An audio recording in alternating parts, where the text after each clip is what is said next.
In this video, I'll show you how you can change state on GEICO.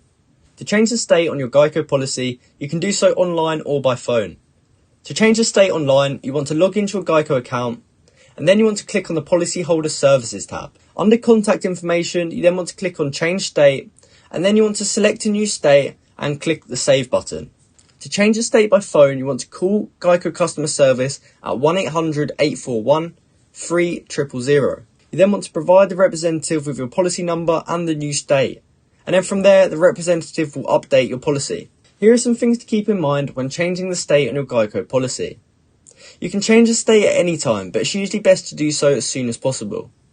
If you change the state after the policy has already started, your insurance premiums may go up or down. The amount of change will depend on the difference between the old and the new state's insurance laws and regulations.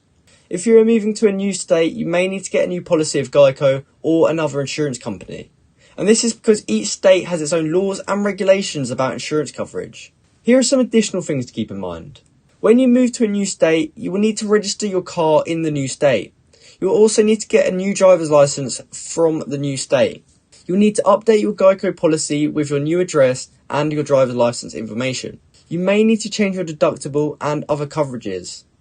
And finally, it is a good idea to shop around for car insurance quotes from different companies when you move to a new state, as you may be able to find a better deal than you are currently getting with GEICO. So that's exactly how you can change state on GEICO. If you found this video helpful, please comment down below to say this video helped you out, and like and subscribe for more content like this. Thank you for watching.